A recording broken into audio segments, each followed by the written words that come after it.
ఇదేనండి మావయ్య గారిని చంపేసింది. నా అన్న వాళ్ళు చనిపోవటానికి కారణం విరాట్. నా భార్య తరఫున మమ్మల్ని క్షమించమని కోరుతున్నాను. ఇది ఎక్కడిది? అదేనండి, ఆ రోజు మీరే కార్తీక్ అని మన ఇంటికి ఒక ఆవిడొచ్చింది కదా, ఆవిడే ఇది ఇచ్చింది. అన్నయ్య మన కళ్ళ ముందే ఉండి పరే వాళ్ళ బతకాల్సిన కర్మేంటి?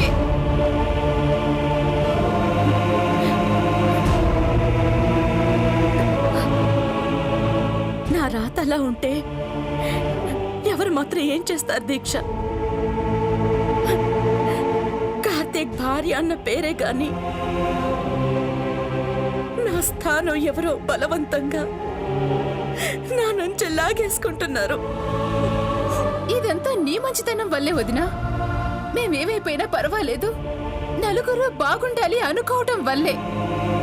ఒకరి గురించి కాకుండా మీ గురించి ఆలోచించుకోండి. మీ ఇద్దరు బాగుంటారు. త్యాగాలు కష్టాల్ని మనకిచ్చి ఎదుటి వాళ్ళకి సంతోషాన్ని ఇస్తాయి. మన కన్నీళ్ళకి మనమే కారణమైతే ఎలా వదినా? నేను చేసిన ప్రతి త్యాగం కార్తీక్ కోసమే చేశాను. అది తప్పని ఈ రోజే అర్థమైంది. ఇప్పటికైనా ఇద్దరు ఆలోచించుకోండి వదినా. నువ్వు చేసుకుంటుంది నా భార్య మీదే అని అన్నయ్య చెప్పలేకపోయాడంటే వసుధ బాధపడుతుందనే కదా. ఒకరి మీద జాలి మీ మధ్య ప్రేమని కూడా చంపేస్తుంది. అది ఏ రోజే నాకు అర్థమయ్యింది. అందరినీ పోగొట్టుకుని ఒంటరిగా మిగిలింది అన్న జాలితో కార్తీక్ ని కాదనకుండా తనతో వెళ్ళనిచ్చాను. అత్తయ్య పొత్తన్నా నేనే సర్ది చెప్పాను. అందుకే నిన్ను కొట్టి రుణం తీర్చుకుంది. తనకి తెలిసి చేసినా తెలియక చేసినా అనుభవించాల్సిన అవసరం నీకు లేదు, అన్నయ్యకి అంతకన్నా లేదు.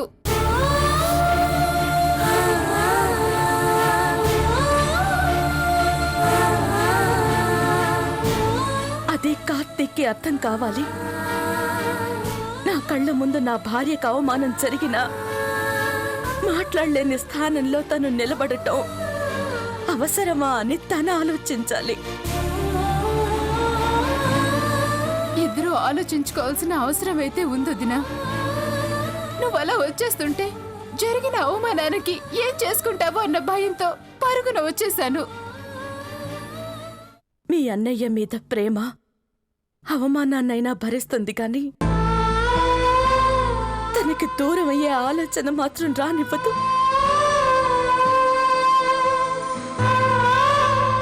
ఇంత ప్రేమని అనుభవించలేని మా అన్నయ్య నిజంగా దురదృష్టవంతుడే వదినా. మళ్ళీ మీ ఇద్దరు కలిసుంటేరు చూస్తే చూడాలనుంది. ఆ అదృష్టం మాకెప్పుడు వదినా? నా దురదృష్టం తీరినప్పుడు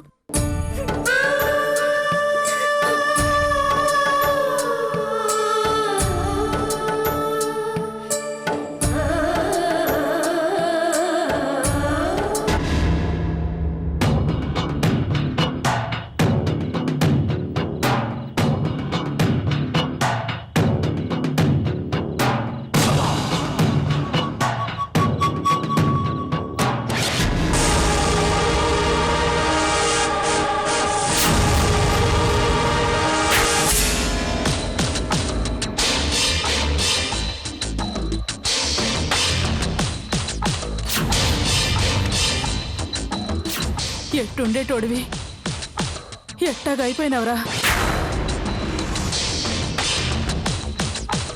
నిన్నిట్టా చూడాల్సి వస్తుందని నేనెప్పుడూ అనుకోలా.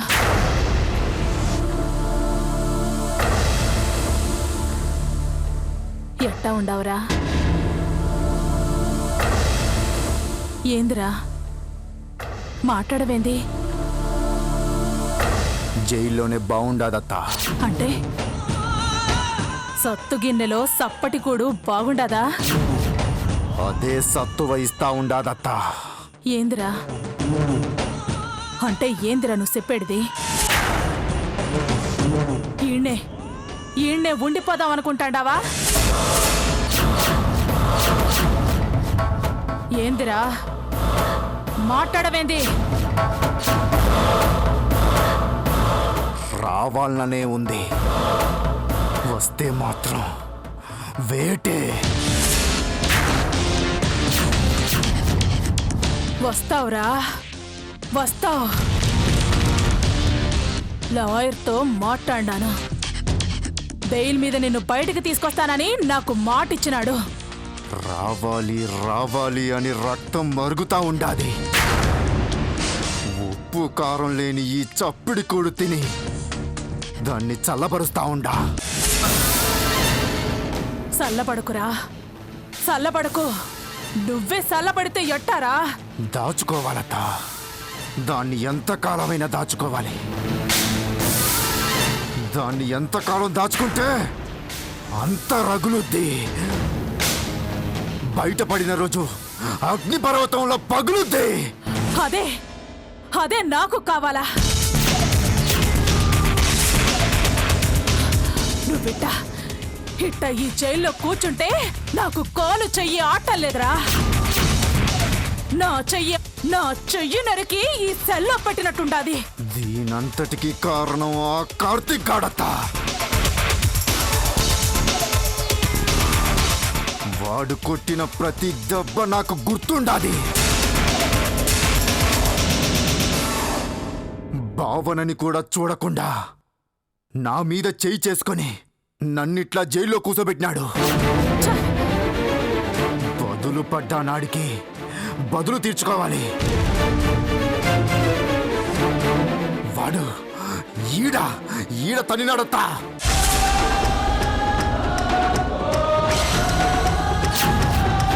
వస్తాదిరా, బయటికొచ్చే రోజు తొందరలోనే వస్తాది.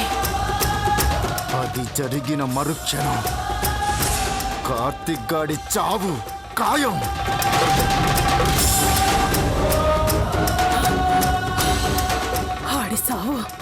ఆడి సావు చూడాలని నాకు ఉపలాటంగా ఉండాదిరా.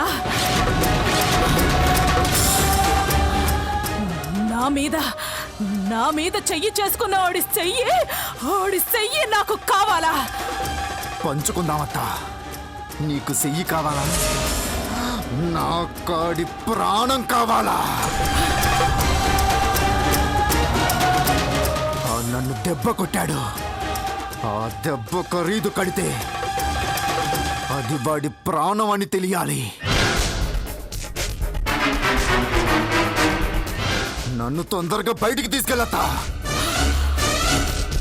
తెస్తాన్రా, నిన్ను తప్పకుండా బయటికి తెస్తాను.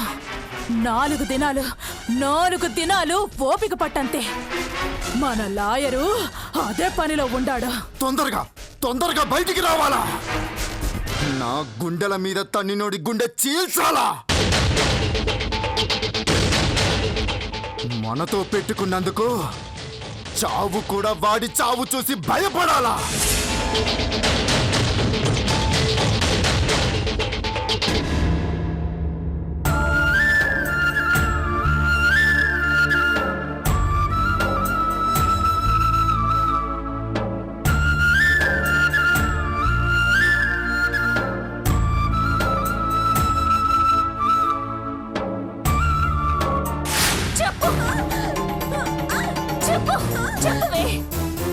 తప్పు చేశాను. అన్యాయంగా ఒక అమాయకురాలి మీద చేయి చేసుకుని చాలా పెద్ద తప్పు చేశాను.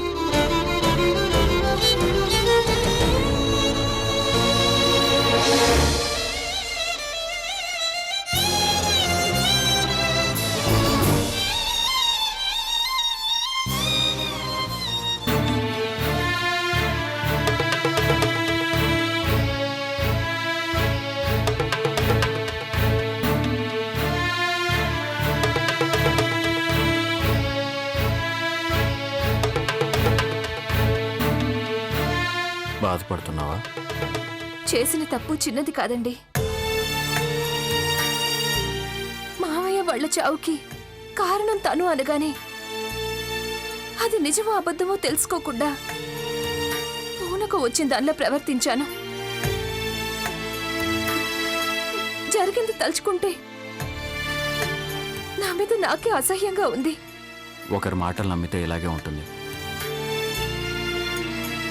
తప్పు చేశారన్నప్పుడు ఆ తప్పు చేసుంటారా లేదా, తప్పు చేసే అవకాశం వాళ్ళకుందా లేదా అని ఆలోచించగలిగితే మనం తప్పు చేసే అవకాశం ఉండదు. ఆ క్షణంలో నాకేమీ అర్థం కాలేదండి. మన వాళ్ళని మనకి దూరం చేసిందన్న ఆవేశం తప్ప నేను ఇంకేమీ ఆలోచించలేకపోయాను. పాపం తనెంత బాధపడి ఉంటుంటుందో. తప్పు చేసినా సరే ఏ మనిషి అయినా ఎదుటి మనిషి చేతిలో దెబ్బ తినాలనుకోడు. అలాంటిది ఏ తప్పు చేయకుండా అంత అవమానం జరిగితే బాధపడకుండా ఎలా ఉంటుంది? నేను తనని కలవాలండి. తన కాళ్ళు పట్టుకునైనా సరే క్షమాపణ అడగాలి.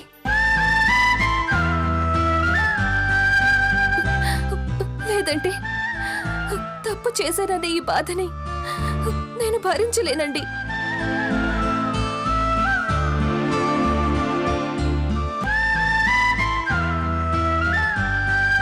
తప్పు చేసావని తెలుసుకున్నావు, అది చాలు. నిజానికి జరిగిన దాంట్లో నీ తప్పేమీ లేదు. ఎవరో చెప్పారని నువ్వు అలా ప్రవర్తించావు, కానీ నీకు నువ్వుగా చేసింది కాదుగా. కాకపోవచ్చు, కానీ చేసింది నేనే కదా. ఒక అమాయకురాల్ని కొట్టి తిట్టి చాలా అవమానించాను.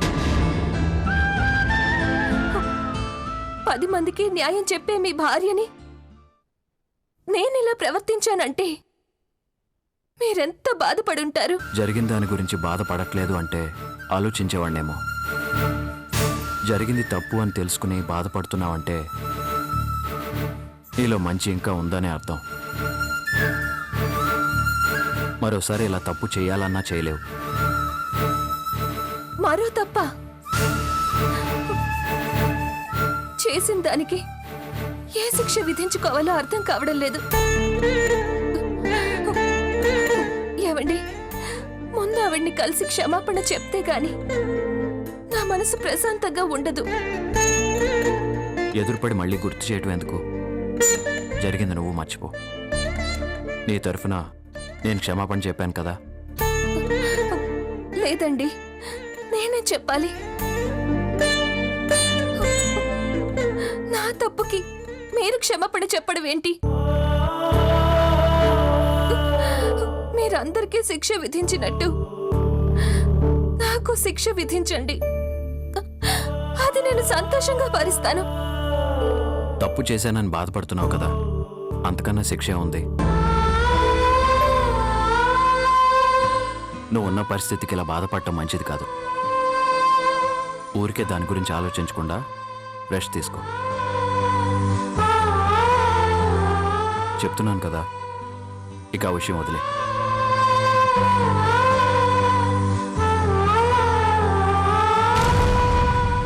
అవును, ఆ యశోధర్ నీకు ఎక్కడ కలిసిందన్నావు?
అతనికి ఫోన్ చేస్తున్నావా?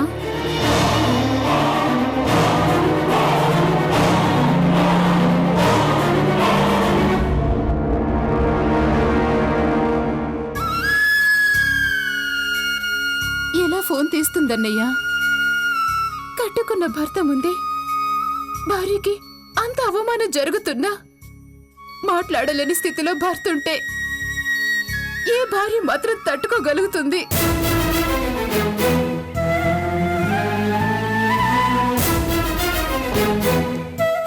నువ్వే కాదు, నేను ఏం చేయలేకపోయాను. అదే మరొకరయ్యుంటే అలా చూస్తూ ఉండగలిగే వాళ్ళమా? ఎవరి కోసమో చేసే త్యాగం నీ భార్యని బాధ పెడుతుంది. అది అర్థం చేసుకో అన్నయ్య, చాలు.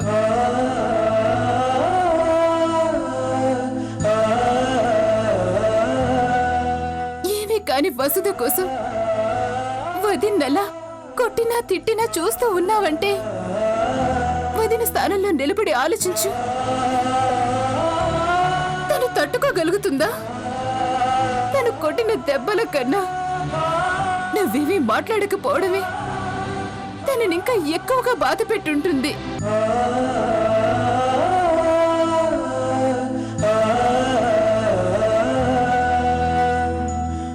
ఏంటన్నయ్యా ఇది?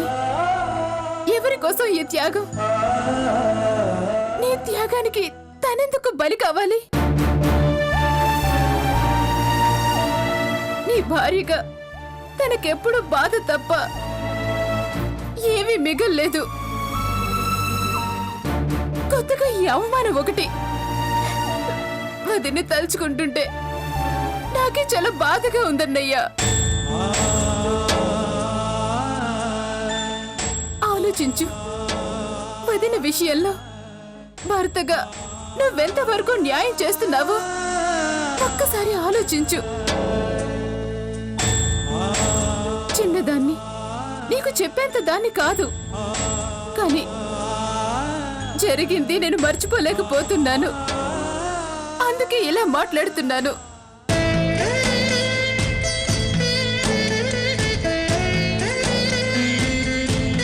నిన్ను బాధ పెట్టుంటే నన్ను క్షమించన్నయ్యా.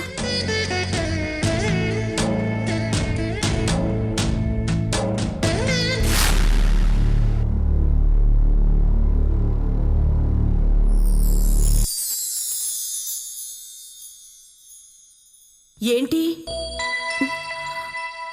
ఇంకా జరిగిన దాని గురించి ఆలోచిస్తున్నావా?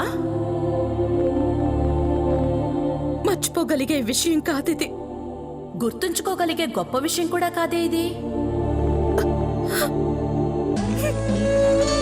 నా భర్త ఎదురుగా అంత అవమానం జరుగుతుంటే మాట్లాడే స్థితిలో లేడు. ఏమని మాట్లాడతాడు? నా భార్య మీద చెయ్యి చేసుకుంటావా అని ఒక్క మాట అడిగితే ఆ అమ్మాయి బతుకుతుందా? ఇంతకాలం నుంచి వసుధని కాపాడుకుంటూ వచ్చింది చంపుకోడానికా? తను బ్రతకడం కోసం నేను అవమానాలు భరించాలా? భార్య అంటే భరించటం. తాళి కట్టిన తర్వాత ఆ తాళి బరువునే కాదు, అది కట్టిన తర్వాత వాడి బంధాల్ని, బాధ్యతల్ని, బాధల్ని అన్నింటినీ మొయ్యాలి. అలా ఎంతకాలం కళ్ళెదురుగా నా భర్తున్నా నా భర్త కాదు అన్నట్టు నటించటం ఎంత నరకమో నీకు తెలుసా? కార్తీక్ ది నీ పరిస్థితేగా. తన భార్యకి తన కళ్ళెదురుగా అవమానం జరుగుతుంటే అతనంత నరకం అనుభవించుంటాడు. ఎందుకే బాధలు? ఎన్నాళ్ళని? ఎవరి కోసం ఈ త్యాగాలు, ఈ బాధలు? ఇలా ఎంతకాలం? పేరుకి భార్య భర్తలమే కానీ అలా ఉండగలుగుతున్నామా? వసుధ కుటుంబం కాపాడకపోతే ఈరోజు నీ భర్త అనేవాడే లేడు.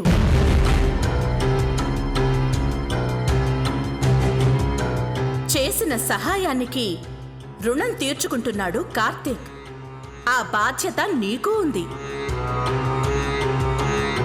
వసుధ నిన్ను కావాలని అవమానించలేదు.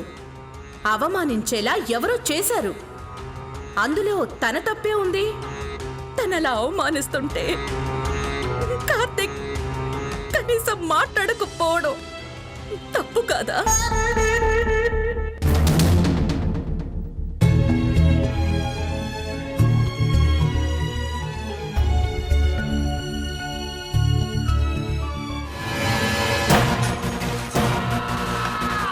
వెళ్ళిన పనేమైంది? అదే ట్రై చేస్తున్నాం భయ్యా, ఒక్కడూ దొరకడం లేదు. మనకి ఎట్టి పరిస్థితుల్లో ఆ వసుధ కావాలి.